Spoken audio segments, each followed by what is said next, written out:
Yuli, assalamualaikum warahmatullahi wabarakatuh. Waalaikumsalam warahmatullahi wabarakatuh. Jadi Ibu Yuli tangannya mungkin sudah sehat sehingga bisa bergabung bersama kita. Oh masih ada, masih belum. Ya, oke. Mudah-mudahan cepat sehat Bu Yuli. Terima kasih. Baiklah, Ibu, Bapak-bapak, saya mohon bantuan Pak B, mungkin bisa ditayangkan Pak B untuk membuka hati. Jadi ini İmparatorluğunun kurucusu Cengiz'in torunu Hülagü Bağdat'ı ele geçirip şehri baştan sona Baghdad.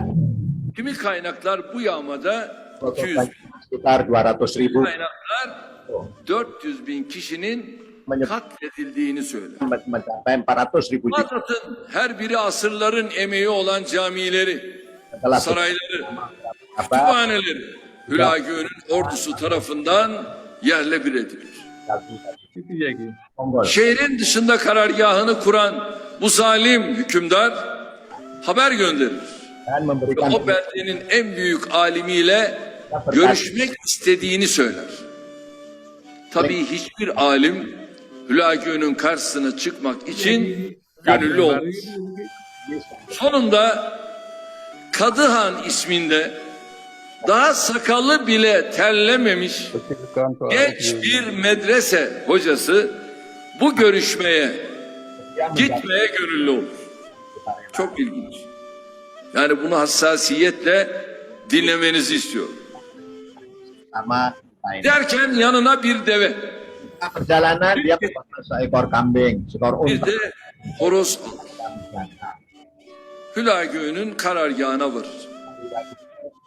Dia Genci mendatangi Hülagü tepeden tırnağa süzen Hülagü genç halime Suara karşıma Jangan çıkarmak putus-putus. bula bula seni mi buldular diye sorar. sorry, tapi bisa dibaca ini Pak, bisa dibaca.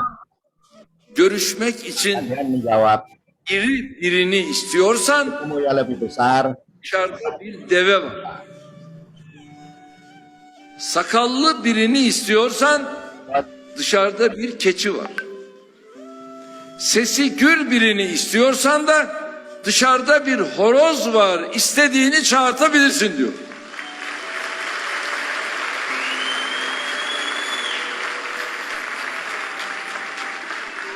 Hülagü karşısındakinin boş biri olmadığını anlayınca söyle bakalım der. Beni buraya getiren sebep nedir? Genç alim cevap verir. Çok anlamlı. Seni buraya bizim amellerimiz getirdi. Allah'ın verdiği nimetlerin kıymetini bilemedik. Zevk ve sefaya daldık. Makam, mevki, mal peşine düştük. Allah da nimetlerini geri almak üzere seni gönderdi.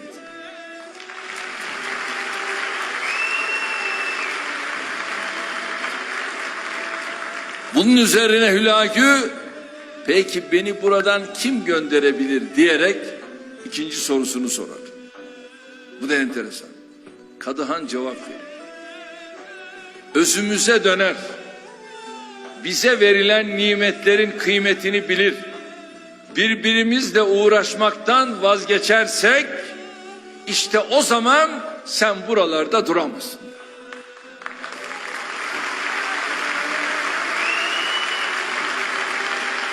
Kardeşlerim ne demek istediğimi anlıyor musunuz? Birbirimizle uğraşmayı bırakacağız ve birbirimizi Allah için seveceğiz. Oke. Jadi menarik sekali ini kayaknya berdekatan dengan timing saat ini bahwa kita ini semakin hari semakin panas, tahun politik ini sudah mulai memanas dan mulai kelihatan pertikaian-pertikaian di antara kita. Nah ini yang penting kita sadari bersama, mari kita jaga, jangan kita saling bertikai yang kemudian bisa mengundang kekuatan asing untuk masuk ke Republik ini. Jadi ini penting sekali. Jadi saya dengar-dengar ada partai mahasiswa dan sebagainya. Mahasiswa kok bikin partai itu bagaimana, apa artinya gitu loh. Jadi ini semuanya ini adalah diciptakan dalam rangka supaya lebih keruh aja ini. Sebetulnya yang seperti ini perlu kita sadari, kita renungkan bersama dan jangan kita terbawa oleh situasi yang tidak menentu ini. Mari kita bersikap lebih baik lagi, kita lebih mensyukuri nikmat sehingga bisa memperoleh kekuatan NKRI tetap jaya. Saya harapan saya begitu. Mudah-mudahan kita sadari bersama makna dari apa yang disampaikan oleh Presiden Turki tadi. Sekali lagi, mari kita syukuri nikmat dan kita hentikan pertikaian sesama kita. Saya kira demikian, Bu Wiwi. Makasih. Assalamualaikum warahmatullahi wabarakatuh. Waalaikumsalam warahmatullahi wabarakatuh. Terima kasih Pak Hisban. Matahari bersinar di pagi hari, berjemur badan sampai hangat. Mari isi hari-hari dengan happy, agar badan menjadi sehat, jiwa raga menjadi kuat. Selanjutnya kita dengarkan bersama berbagi cerita oleh Pak Ida, Ismail Dwi Asmara, yang selalu berasmara. Monggo Pak Ismail. Aduh Bu Yuli kamu tak basuh ya. Assalamualaikum warahmatullahi wabarakatuh. Salam sejahtera bagi Bapak Ibu semua. Di sini ada kami lihat senior kami, Pak Wir, Sugeng Enjang, Pak Wir, Pak Darmono, Sugeng Enjang, Pak Darmono, ada Pak Adi Satria, dan ada bapak-bapak dan ibu-ibu yang lain. Mohon maaf kami tidak sebutkan satu persatu. Kami kemarin pas di Ambarawa dihubungi oleh Pak Arjono untuk ngisi acara berbagi cerita di sini. Saya juga bingung mau ngisi apa, tapi katanya bebas saja Pak. Nah, saya hanya ingin mencoba, tentunya karena kami juga lama di PLN, masuk di tahun 80-an di PLN, kami hanya akan cerita mengenai pengalaman waktu di PLN. Waktunya berapa hari Bu Yuli? Oh berarti ya, 2 minggu nggak apa-apa kalau 2 minggu nggak apa-apa ya. Ya saya masuknya pertama di Semarang, Tambak Loro tahun 80-an, terus ke Bukit Asam, dipindahkan oleh Pak Sijabat waktu itu, dari Pak Sijabat masih di Semarang, dipindahkan ke Bukit Asam. Selang 6 bulan kemudian Pak Sijabat dipindahkan oleh direksi ke Palembang. Jadi beliau mengikuti, terus setelah di Bukit Asam kami ke Pikitering Sumbaksel. Di sana juga banyak senior-senior kami yang mungkin sekarang sudah pada lewat semua, almarhum Pak Hasbullah, ada Pak yang dari pemimpin wilayah 4 waktu itu. Yang saya kenangan-kenangan tentunya nanti saya yang paling buntutnya adalah waktu terakhir di tugas di PLN. Di waktu di Palembang juga saya juga setelah kepala bagian 1 tahun 2 tahun ada tanda kutip dibuang, artinya dibuang menjadi KKI. Waktu itu zaman dulu itu kalau menjadi kepala kontrol intern itu sepertinya disingkirkan gitu. Tapi alhamdulillah itu itu merupakan suatu pintu karier kami yang untuk selanjutnya. Karena setelah menjadi KKI, kami waktu itu KKI termuda se-Indonesia Bapak Ibu, 36 tahun. Teman-teman KKI kami rata-rata umurnya sudah di atas 50 tahun. Jadi kalau ada acara-acara kegiatan kami menjadi pusat perhatian. Alhamdulillah 36 tahun menjadi KKI, dan diuntungkan lagi pada waktu itu ada perubahan golongan menjadi peringkat. Yaitu teman-teman kami senior yang ada di proyek-proyek, menjadi kepala proyek dan lain-lain di seluruh Sumbaksel, itu rata-rata peringkatnya ada yang 10, ada yang 11 kan. Kami waktu di Palembang diubah menjadi dari golongan 4 menjadi peringkat 7. Itu meningkat sangat drastis sekali. Jadi alhamdulillah diuntungkan di sana. Setelah di Palembang 9 tahun kami pindah ke Bandung. Sebelum ke Bandung kami juga ditawarin dulu. Nah, waktu itu memang sedang baik kondisi PLN. Kalau orang bilang sekarang enak zamanku toh, enggak ya. Waktu mau pindah pun ditawari tadinya mau diminta untuk pindah ke Semarang. Pindah ke Semarang jadi di Hidrojateng. Tapi kami, Pak, nanti kalau saya di Hidrojateng saya nggak mau, Pak. Lu Pak Ismail kan orang Semarang. Ini saya kebetulan posisi di Semarang, Pak. Kan orang Semarang. Waduh, ya saya nanti tiap hari kerjaan saya nemeni tamu-tamu dari kawan-kawan sendiri, Pak. Ya wes mau kemana? Ya terserah mau aja Bapak. Akhirnya kami dipindahkan ke Hidro Jabar. Di Hidro Jabar sudah selama 2,5 tahun. Dipindahkan lagi ke PLN Pusat, bukan apa-apa, tapi karena Hidro Jabar di merger dengan Pikitring Jabar Jaya. Kami di dinas di pusat, kami menempati ruangan di lantai 11 wing kiri. Lantai 11 wing kiri itu 14 tahun di sana, Pak. 14 tahun di satu tempat, di satu meja, di satu kursi, di ruangan yang sama di sana. 14 tahun mungkin ini rekor terpanjang yang ada di PLN mungkin barangkali ya. Tapi peringkat meningkatkan tadinya yang dari Bandung menjadi kepala staf langsung menjadi kepala dinas itu melingkatnya juga melonjak sampai 3 peringkat yang mungkin sampai sekarang juga sudah tidak bisa lagi dialami oleh kawan-kawan sekarang yang ada yang periode sekarang ini karena jenjang karier betul-betul tertata lebih rapi lagi. Alhamdulillah di peringkat 7 14 tahun. Kenapa? Dari peringkat 4 sampai peringkat 1 di ruangan itu yang sama selama 14 tahun, jabatan yang silih berganti saja. Jadi jabatan silih berganti saja, saya tetap di situ. Kalau memang reorganisasi PLN sedang kencang-kencangnya waktu itu, dinas dibubarkan menjadi tim dibubarkan menjadi KPUB dan lain-lain. Kami masuk ke sana semua sampai akhirnya kami di risk management. Di risk management dari ngalami membangun pertama manajemen risiko di PLN Pusat. Di waktu itu ketuanya pertama kali senior kami Pak Richard ya, Pak Richard Rusuli itu. Kami juga pernah mengalami juga di sana. Kami peringkat 1 di sana, tapi di atasan kami peringkat yang lebih tinggi, lebih rendah itu tidak ada masalah karena kami memegang prinsip kerjakan apa yang terbaik untuk kegiatan PLN, maka nanti silahkan semua serahkan kepada Allah Subhanahu Wa Taala. Di sana itulah yang prinsip-prinsip yang kami pegang sehingga kami mengerjakan apa saja yang tidak dikerjakan oleh orang-orang lain. Yang salah satunya yang menjadi kenangan kami adalah kami mengerjakan urusan-urusan yang berhubungan dengan data aset-aset yang ada di gudang yang mangkrak, Pak. Jadi istilahnya kami waktu itu oleh Pak Bambang Hermianto yang sekarang di Kediri itu diminta menjadi ketua tim pemulung istilahnya. Jadi kami memang terkenalnya Pak Ismail itu tim pemulung di PLN, jadi keliling kita data seluruh Indonesia. Saya bisa bikinkan aplikasi supaya teman-teman yang ada di daerah-daerah bisa memonitor apa saja sehingga tidak perlu belanja dari kanan kiri yang akhirnya menambah banyak stok ada di gudang sedangkan di gudang-gudang lain di PLN ada. Itu salah satu yang kami rintis di PLN Pusat. Dan apalagi yang tidak dikerjakan oleh orang lain yang kami laksanakan adalah menjadi pengelola website di PLN Pusat. Pengelola website di PLN Pusat waktu itu tidak ada yang minat untuk menangani karena memang tidak ada apa-apa di sana. Tidak ada jenjang karier dan lain-lain. Tapi tidak ada masalah. Kami bersama-sama dengan Pak Endang Sugiyarto, waktu itu dari sekretariat Humas ya, atau sekretariat dari PLN Pusat. Kami menangani, ternyata tantangannya menjadi pengelola web di PLN Pusat itu sangat-sangat besar sekali. Karena segala macam pertanyaan dari luar negeri itu sedemikian banyak yang menanyakan mengenai proses bisnis di PLN, informasi teknis di PLN dan lain-lain.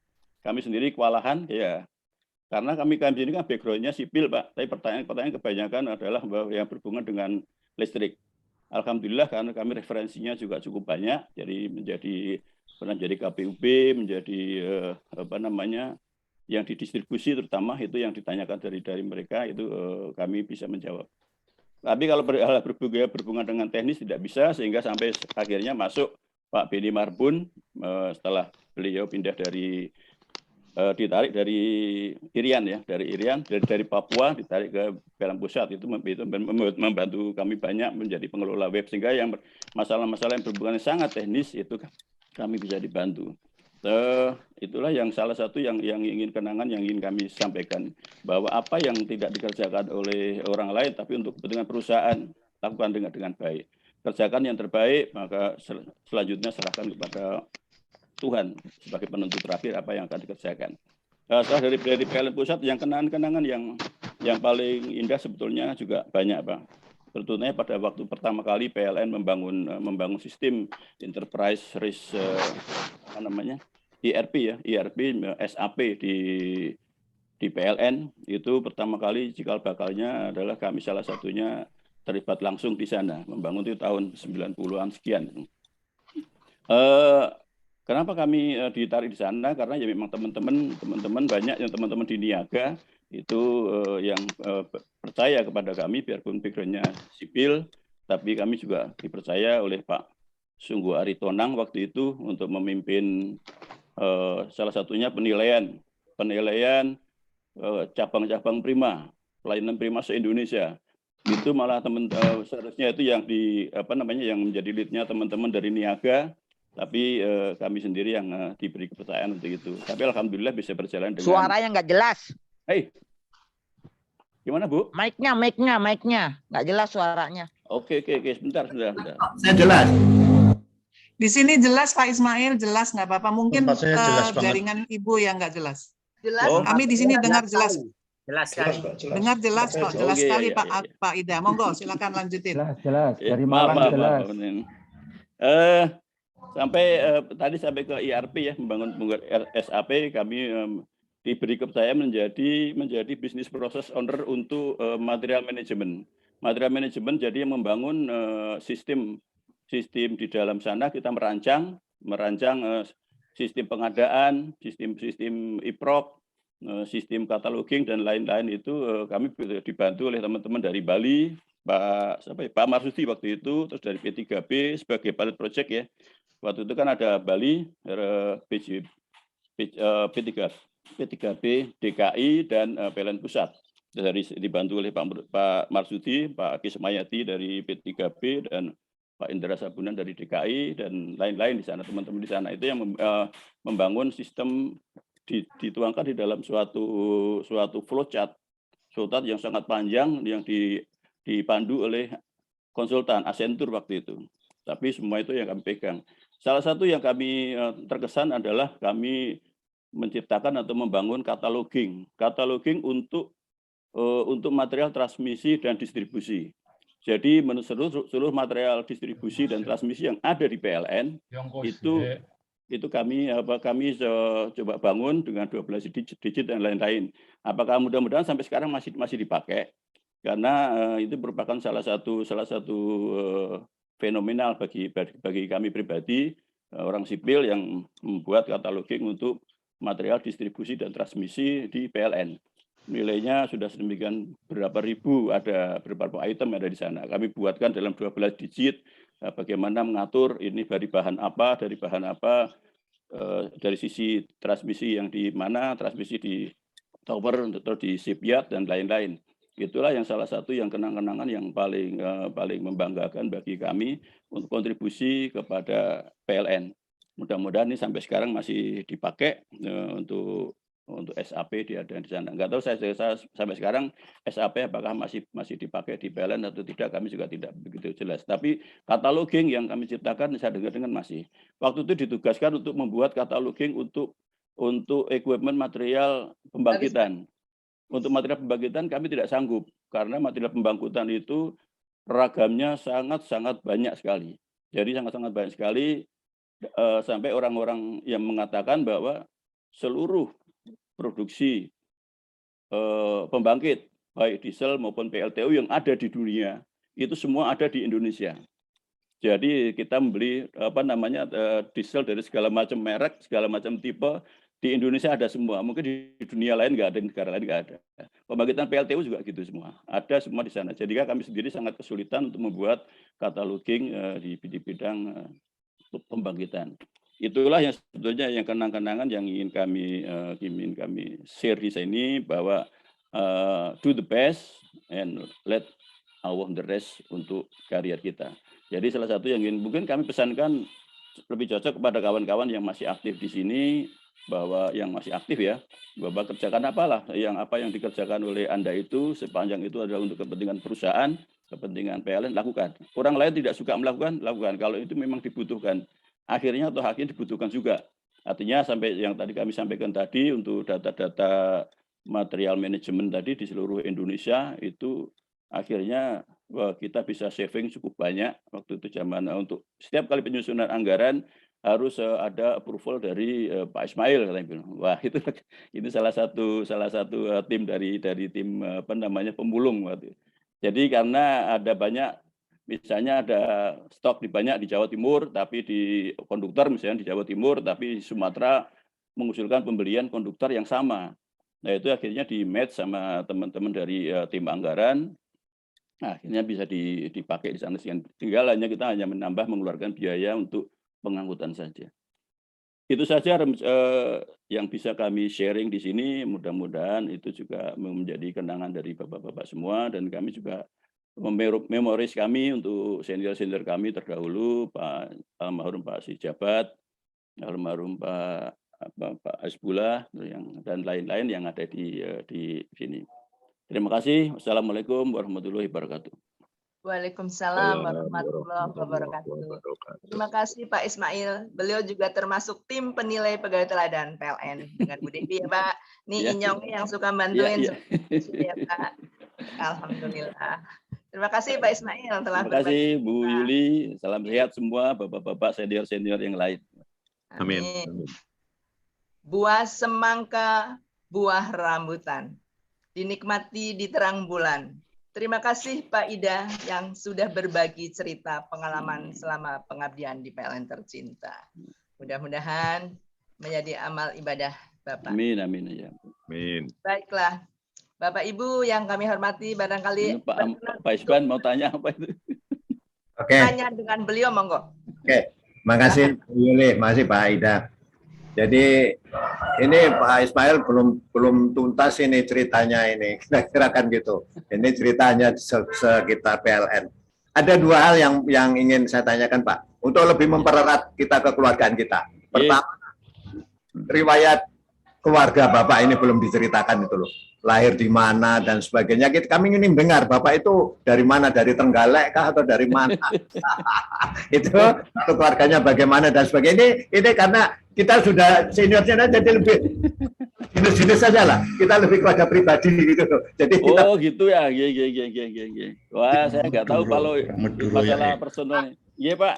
ini Pak akan ngurusi kita pensiunan kok nggak diceritakan gitu, suka juga di dana pensiun itu loh Pak. Jadi Oke. ini Pak Bapak cerita apa? Yes. Nuhun Pak Digugat Isban. Pak Ida, digugat. Bumbul saya kelahiran Banyu Biru, Ambarawa, Semarang. Jadi ada 34 kilo dari sana di rumah sakit waktu itu ya, tahu sendirilah rumah sakit di pelosok di Ambarawa seperti apa. Besar di Semarang, kuliah juga sekolah di Semarang sampai lulus, sampai ambil di Undip angkatan 72 di sana, banyak teman-teman. Rollingnya keluarga kebetulan juga istri juga dari ya biasanya kan kalau istri itu kan adiknya temen, nah itulah juga adiknya temen.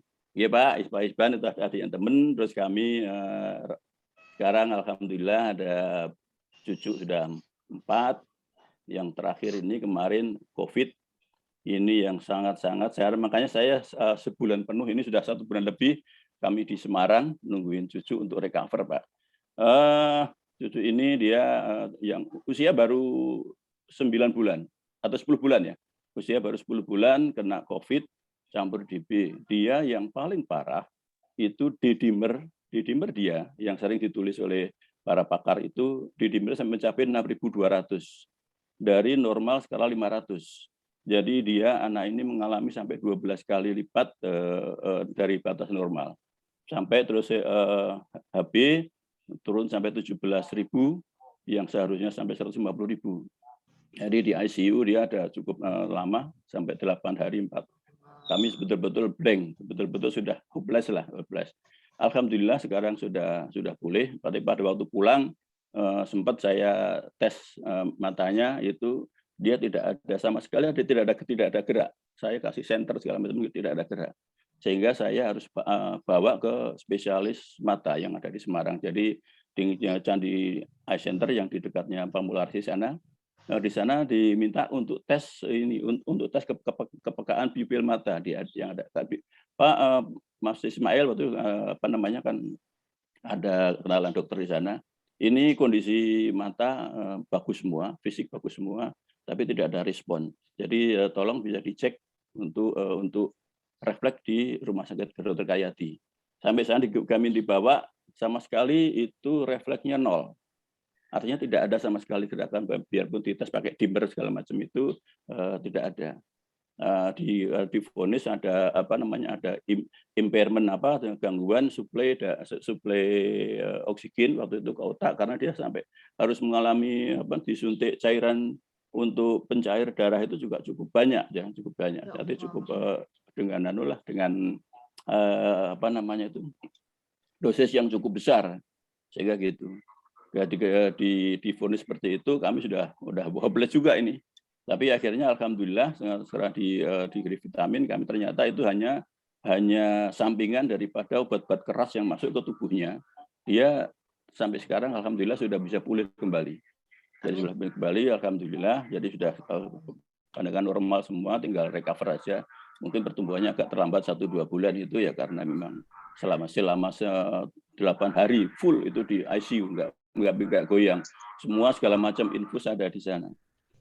Itu Pak Isban, apalagi setelah itu cerita mengenai keluarga ya sudah ya kami sana ya paling besar anak keluar sudah SMA Pak, jadi umur, tapi alhamdulillah rambut masih hitam.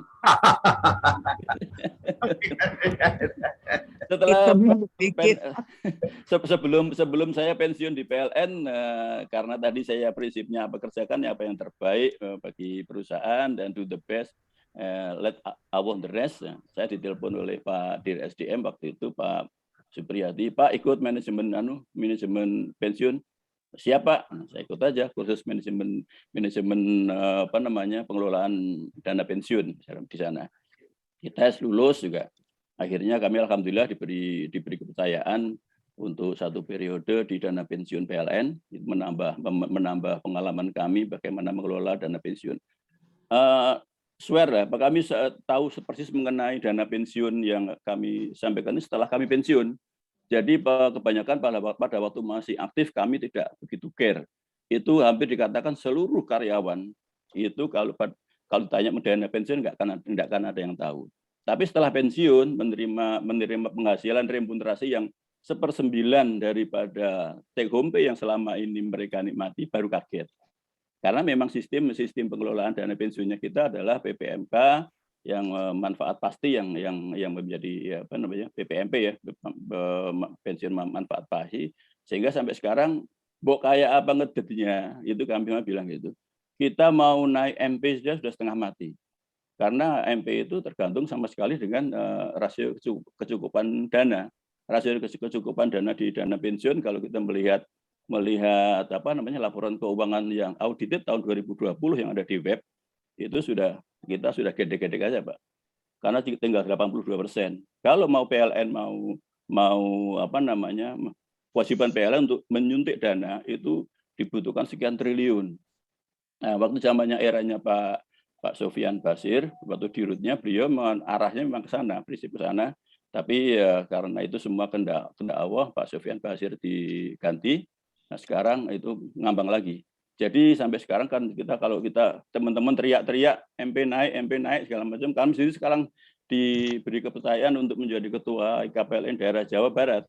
Pertanyaannya ya itu aja. Kalau kita kumpul-kumpul seluruh Indonesia ya pertanyaannya kapan MP naik? Saya bilang ya salah lisan aja. Itu kalau tidak ada terobosan-terobosan yang super istimewa, nonsense.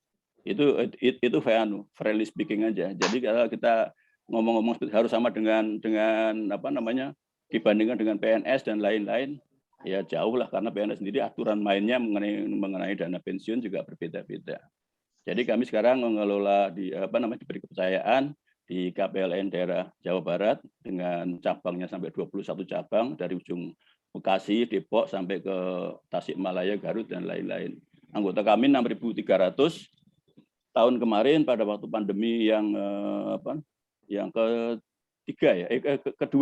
kedua Delta, varian Delta. Itu kami kehilangan 435 orang teman. Banyak ya? Itu bulan Juli dan Agustus. 435. Jadi WA grup IKPLN Jawa Barat itu setiap hari itu innalillahi. ada dua orang, 3 orang. Itulah yang betul-betul membuat kami cukup tergetar. Makanya juga wanti-wanti kepada teman-teman untuk tetap prokes. Banyak juga Bapak tahu sendiri di Jawa Barat itu daerahnya seperti apa, dan di sana juga banyak kawan-kawan yang memang nggak mau divaksin. Itu karena entah itu suntikan informasi dari mana-mana. Nyatanya memang kebanyakan yang kawan-kawan yang seminggu lalu masih bersama dengan gabung dengan kita, hari ini sudah nggak ada dan lain-lain. Itu kebanyakan mereka juga belum divaksin. Itulah yang sangat memprihatinkan kami, bagaimana Jawa Barat ini sedemikian ketatnya informasi medsos yang dipelintir-pelintir ke sana kemari. Itu tadi yang pesannya dari Pak Isban tadi, dari videonya yang awal tadi, bahwa kita ini sebetulnya juga sedang diporak-arik. Itulah salah satu efeknya. 435 orang itu cukup besar, Pak. Kalau bisa dibandingkan dengan kawan-kawan yang di Lampung, misalnya Pak Marion, anggotanya berapa? Kalau dengan 435 juga cukup. Itu Pak Isban yang bisa kami sampaikan. Yuli, saya ada Monggo, Pak Adi. komen ya, Pak untuk Pak Ismail dan Pak Isban juga. Iya, monggo, Pak. Yang Pak Ismail dulu. Itu kan tadi fakta bahwa manfaat pensiun itu sangat kecil lah, di bawah PTKP. Nah, ini kan dialami oleh rekan-rekan IKPLS seluruh Indonesia, ya. Nah, sementara kan ada Pak Isban, ada Pak Bambang Praptono, ketua atau dirut DP PLN itu juga pensiunan. Nah, gimana kalau kita ini Pak, bersama-sama mempelajari dan peluang-peluang apa, terobosan luar biasa seperti apa yang bisa dilakukan untuk memperbaiki. Itu usul saya ya, Pak Isban. Ada tanggapan Pak Isban? Ya memang di dalam berbagai kesempatan rapat kita juga kita ada 4 pilar, Pak. 4 pilar itu sering pertemuan, yaitu PLN, kemudian dana pensiun, YPK, dan kemudian juga IKPLS sendiri. Dan ini juga sering kita sampaikan masalah ini. Tapi kita menunggu dari dirut ini. Jadi kemarin ada sedikit angin segar. Kayaknya dana pensiun itu akan banyak tugas-tugas kira-kira gitulah. Jadi banyak pekerjaan yang sebetulnya bisa dilaksanakan sehingga bisa menghasilkan sesuatu gitu loh. Tapi tidak menyalahi ketentuan. Jadi tetap koridor. Itu. Kesempatan itu diberikan kepada dana. Mungkin apa hal-hal yang selama ini lari ke vendor, lari keluar, ya harusnya sebaiknya dikerjakan oleh tim atau grupnya dana pensiun. Kira-kira itu arahnya, mudah-mudahan bisa gitu. Tapi ini menyemangati nih Pak Adi, ini kita mungkin bisa lebih. Nah, coba kita diskusikan lagi ya. Nah, terobosan seperti apa yang bisa dilakukan untuk memperjuangkan tadi itu ya, perbaikan.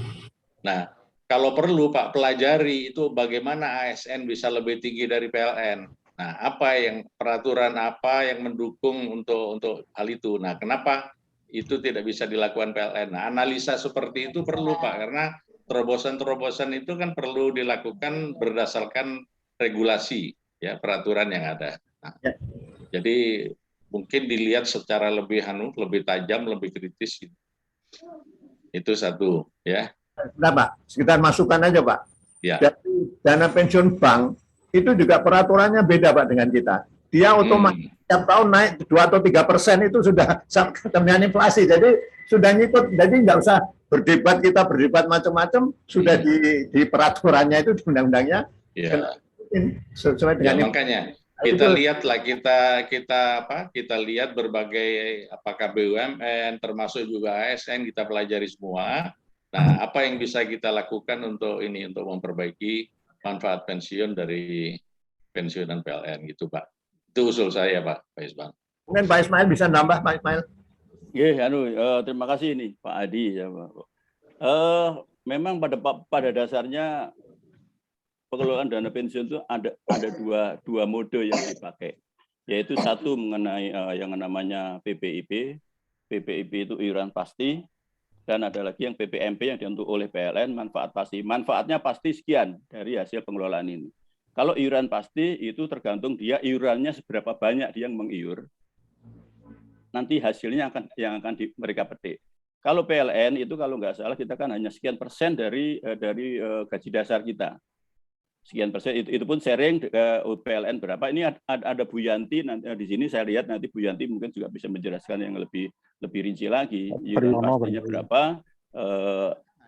dari iurannya berapa, itulah yang dikelola oleh dana pensiun. Kalau yang PPIP seperti yang tadi disampaikan oleh Pak Isban, kebanyakan bank seperti itu Pak. Bank terus perusahaan swasta itu kebanyakan mereka PPIP. Saya sendiri sekarang sedang garap aplikasi yang di salah satu di perusahaan besar yang ada di Jakarta. Itu ya iuran pasti dengan 37 perusahaan yang ada di sana dengan sekian puluh ribu pegawai. Kami sedang garap di sana. Mereka memang sistemnya berbeda. Jadi seberapa banyak mereka melakukan iuran, seberapa besar pula hasil yang didapat. Jadi makanya sampai dari mulai tahun 2012 itu pegawai PLN yang baru itu sudah pisah dari PPMP, tidak lagi masuk ke dana pensiun PLN yang ada. Mereka diikutkan menjadi untuk dana pensiun lembaga keuangan, dipisahkan ke sana. Itu nanti kalau teman-teman di sana dia mengiurnya itu makin gede, hasilnya makin gede. Beda lagi dengan PNS. PNS itu mereka memang sudah dianggarkan melalui undang-undang bahwa mereka pensiunnya mereka sudah dipatok sekian, dianggarkan di dalam APBN dan lain-lain. Kalau kita kan enggak, kita nabung Pak. Kita nabung, kalau kita nabungnya kecil, apalagi yang teman-teman ya saya dengar misalnya Pak Adi Satria mungkin dulu iurannya cuma berapa, sekarang ya maaf aja Pak, ini mungkin MP-nya mungkin malah tinggian saya loh Pak. Dan tingginya teman-teman yang baru pensiun sekarang, ya dia bikin program itu. Jadi mungkin ya itulah memang realita undang-undang yang harus di sana. Tapi yang usaha-usaha yang bisa dijalankan untuk seperti yang disampaikan oleh Pak Isban tadi, memberikan sana itu sepanjang kita perekonomian kita masih seperti ini, gonjang-ganjing seperti ini nggak akan nendang Pak. Karena untuk ngejar dari 82% sampai ke 100% itu juga dibutuhkan suatu suntikan yang cukup besar. Salah satu yang mungkin digarap yang tadinya sudah mulai dirintis adalah kerjasama antara dana pensiun, PLN dengan kolaborasi 4 pilar tadi, sehingga aktivitas teman-teman yang ada di IKPLN di seluruh Indonesia itu bisa di cover. Teman-teman di sana punya kalian tertentu direkrut, diberi aktivitas dan lain-lain. Itu yang sebetulnya bisa dilakukan. Tapi kita itu membutuhkan suatu terobosan yang cukup besar dan ada ada willingness dari manajemen, artinya dari PLN sendiri untuk memberikan sini. Kalau yang di bank-bank yang lain saya dengar ya mereka sendiri ya seperti berburu di dalam kebun binatang. Artinya diberi dana pensiun diberikan peluang yang seluas-luasnya, terus yang organisasi pensiun diberikan peluang seluas-luasnya untuk berkiprah di sana, sehingga teman-teman yang pensiunan itu ada tambahan-tambahan di luar yang menjadi dari dana pensiun. Karena kalau dari dana pensiun, kalau rasio kekayaannya kecukupan dananya tidak di atas 100%, tidak ada cerita lagi untuk menambah MP, kecuali PLN menggelontorkan dana yang cukup besar di awal, Pak.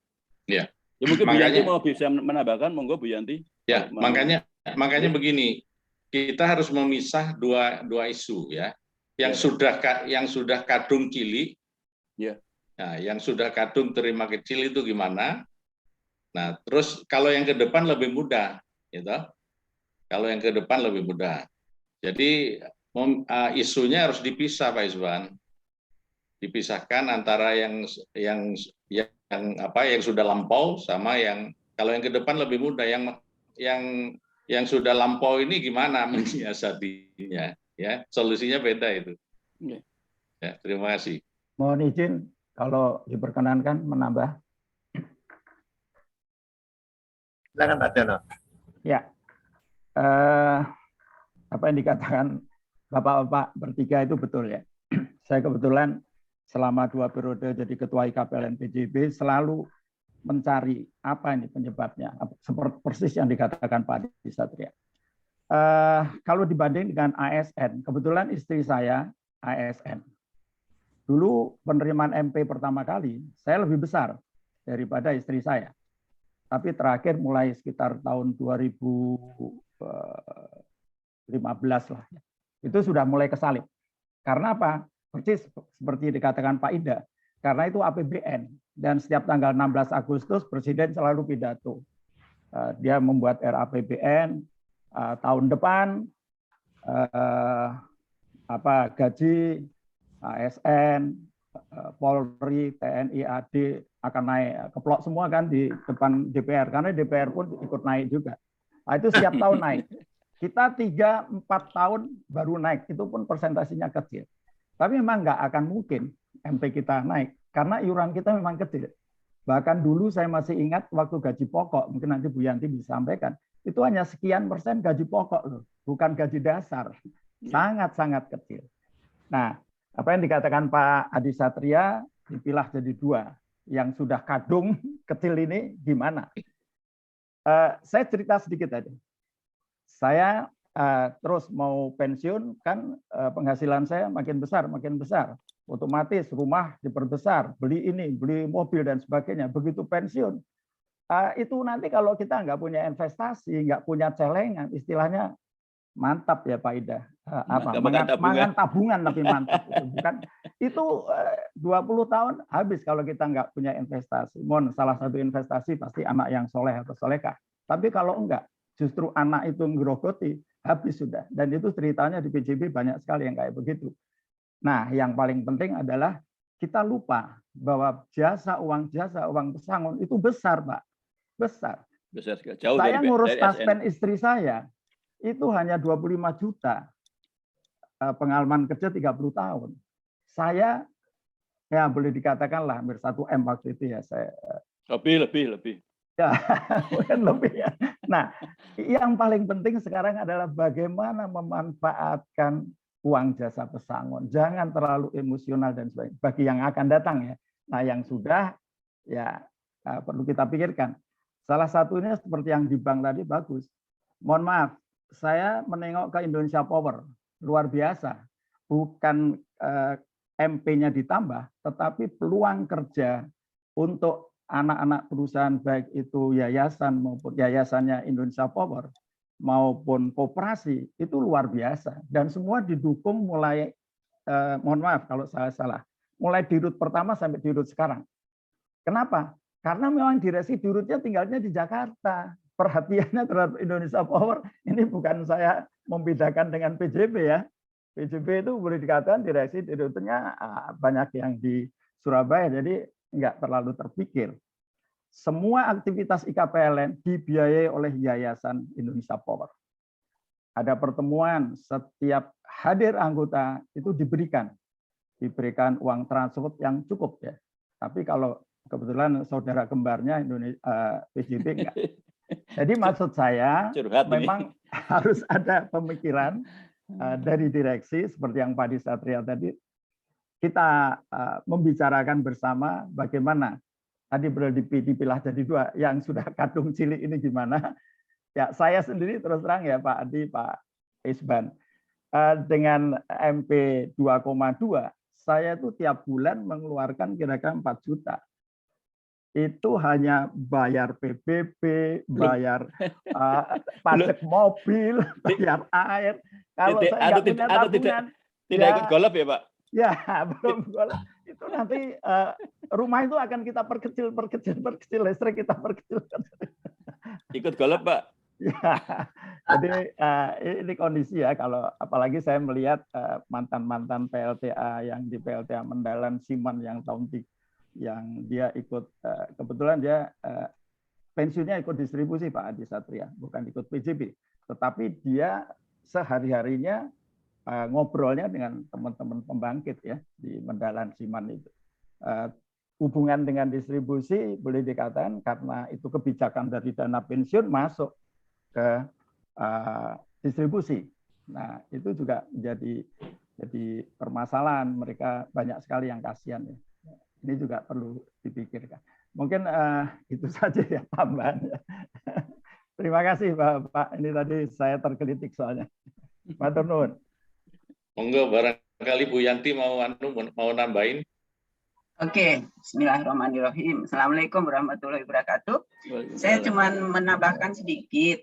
Jadi kenapa sih dana pensiun itu kemarin RKD-nya 82%? Itu soalnya itu memperbaiki fundamental dari dana pensiun, Pak. Jadi itu mortalita itu harapan hidup, itu yang tadinya cuma 59 tahun atau 62 ya. Saya kurang, tapi yang jelas mortalita itu dengan angka kematian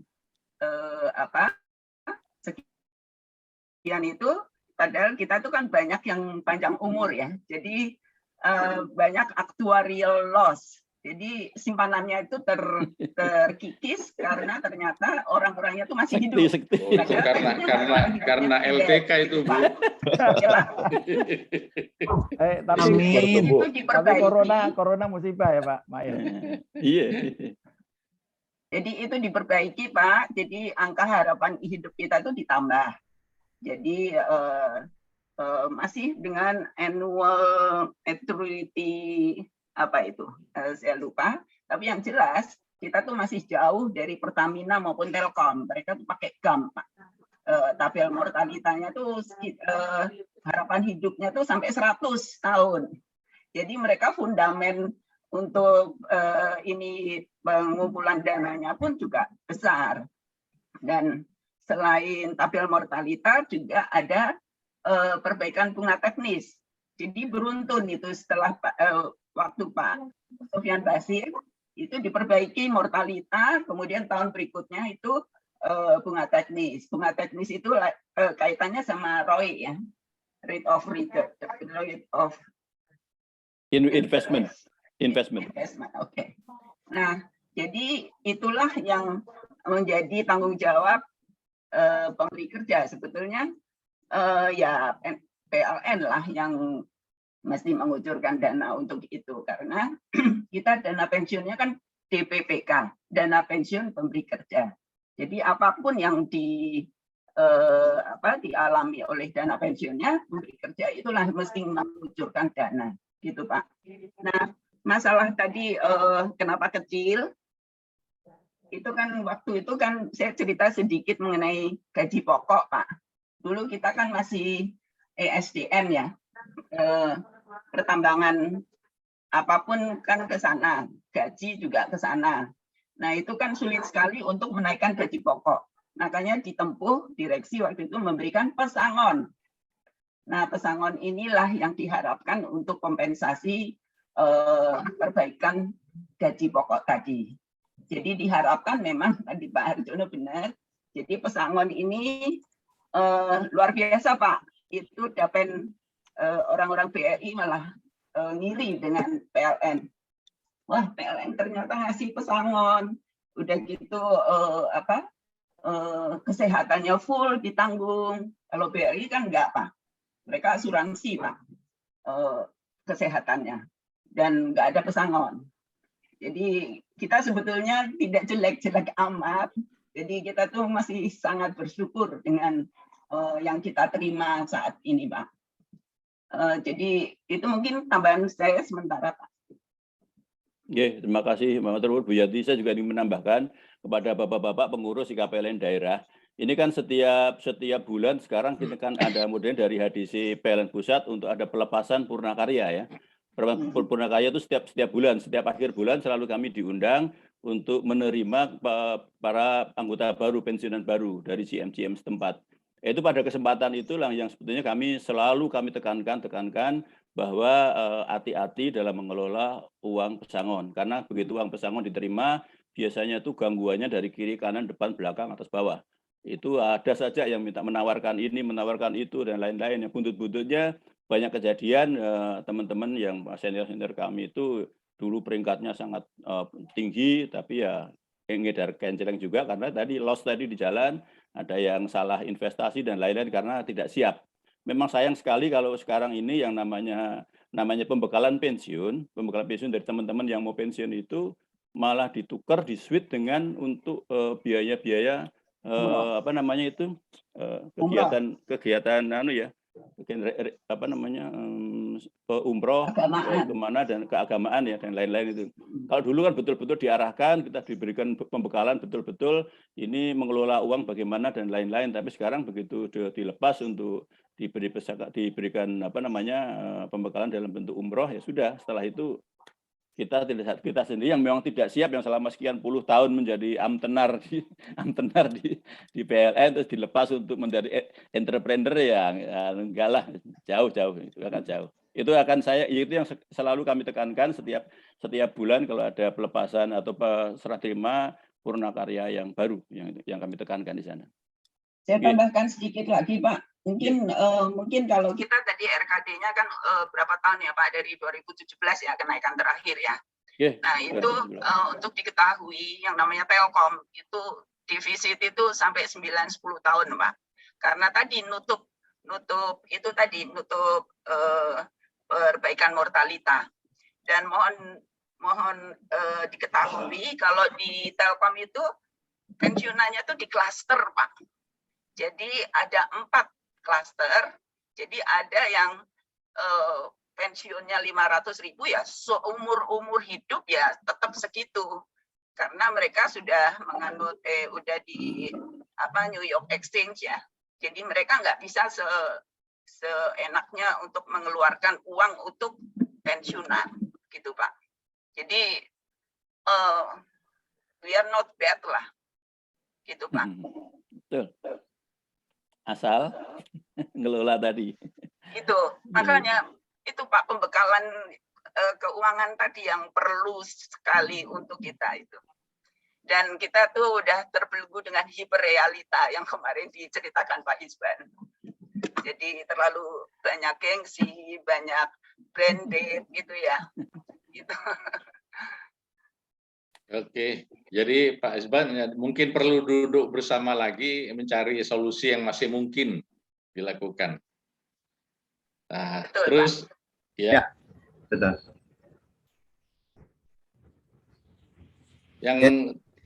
Yang kedua saya ingin menanggapi berbaginya Pak Isban tadi, ya. Nah, yang disampaikan oleh Erdogan, Presiden Perdana Menteri Turki.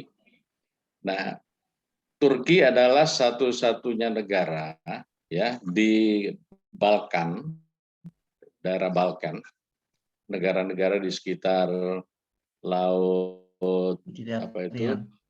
Laut Hitam, Black Sea ya. Itu yang utuh. Nah, itu dimulai dari perjuangannya Kekaisaran Ottoman. Nah, itu sampai hari ini wilayah Turki itu utuh sampai sekarang.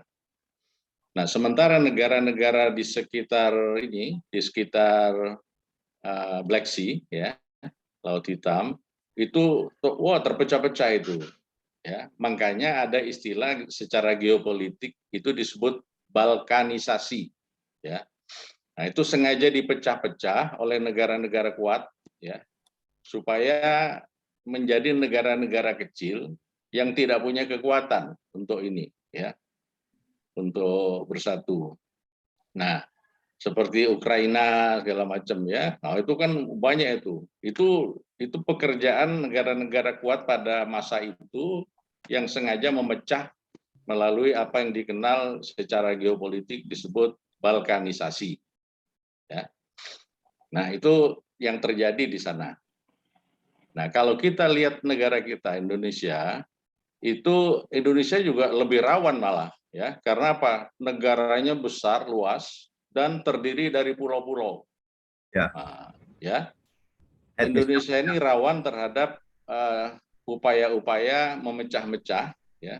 Balkanisasi dan seperti itu yang terjadi di Balkan, itu yang harus dihindari ya.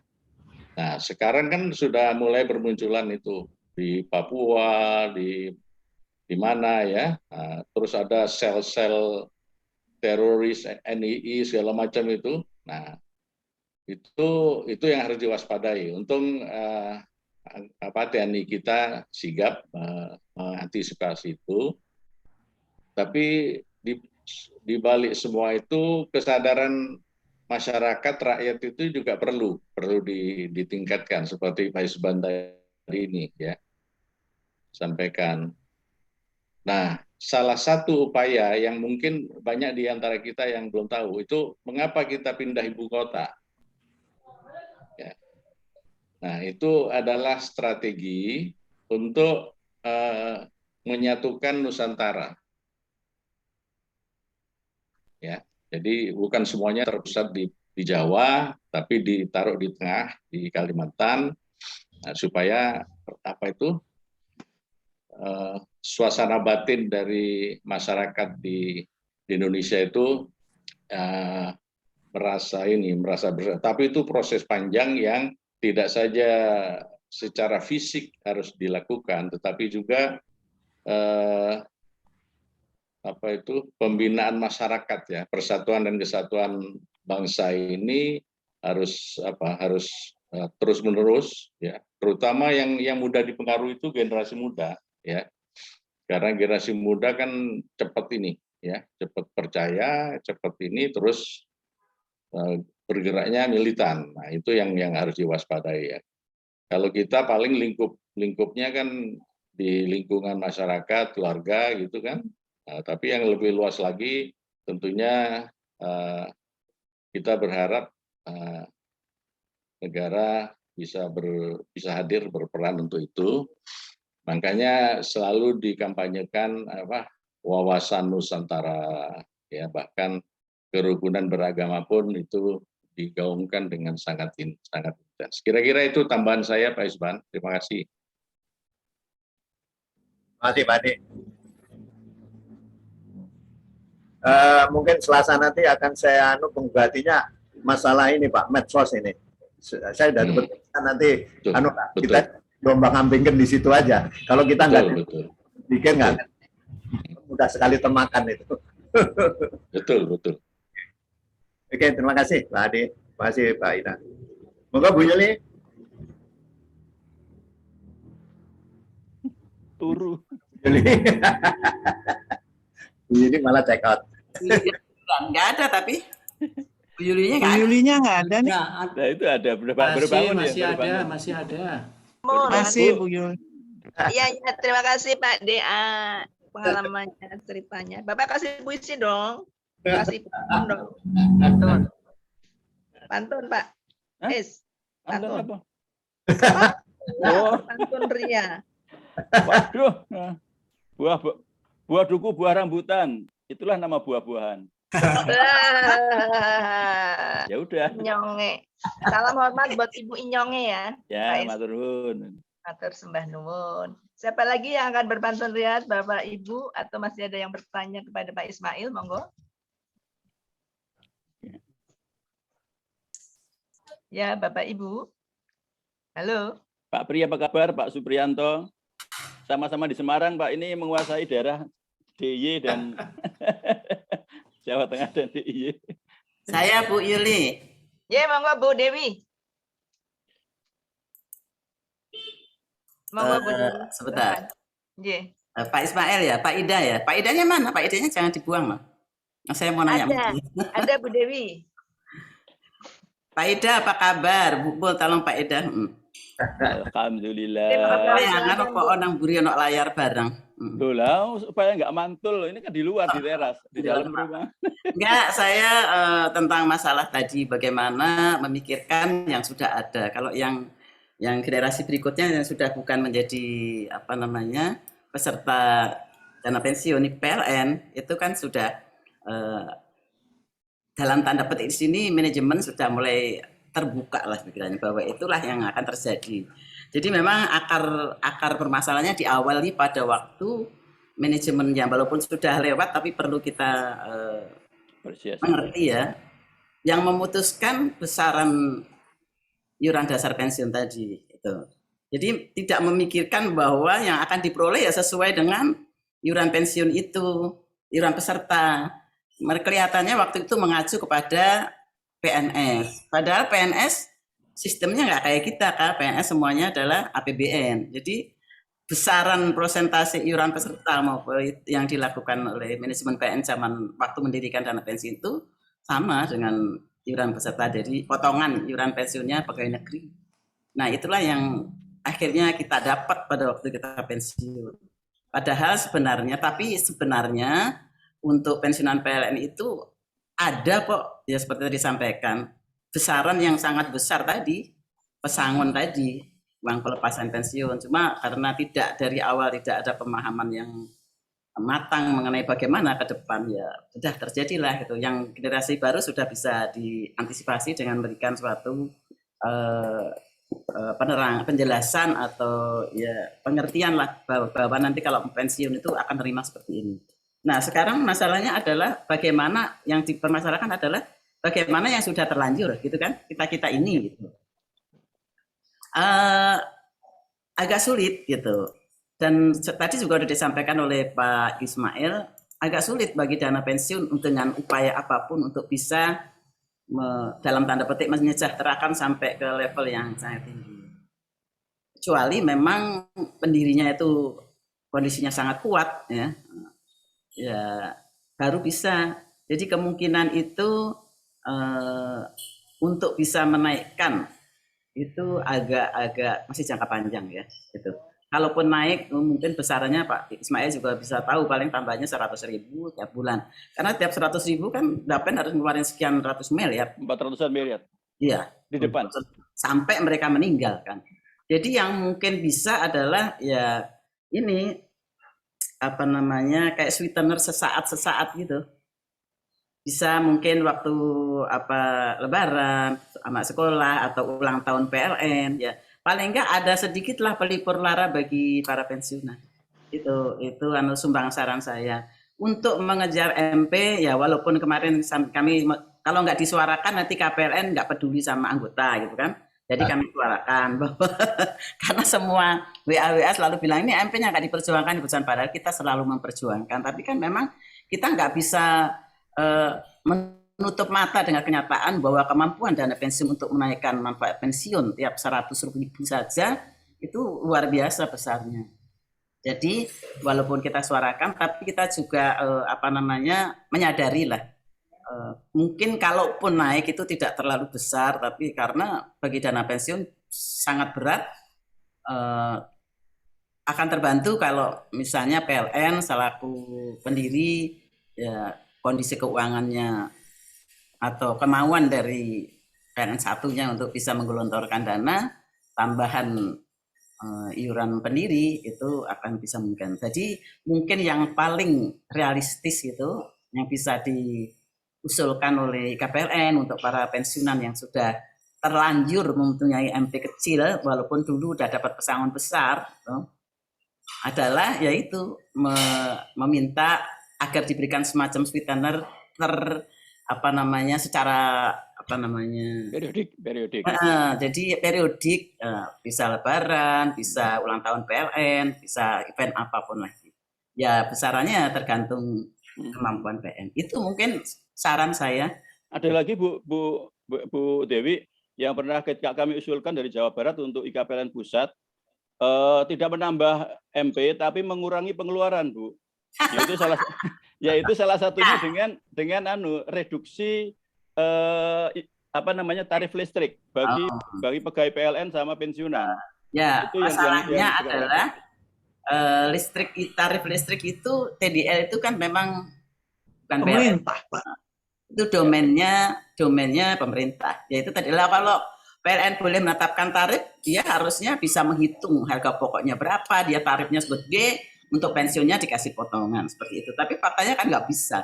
Dari zaman kita masih jadi tim HPP, tim listrik itu dengan departemen, ya kewenangan untuk penetapan tarif selalu di departemen. Usulan dari kita selalu tinggi, terutama yang untuk golongan kaya, lalu untuk golongan yang mampu lah, lalu yang serendah-rendahnya untuk golongan yang tidak mampu, dan free untuk anggota pegawai PLN seperti halnya kalau pegawai Garuda itu dapat jatah loh untuk bisa ke luar negeri gratis pakai tiket.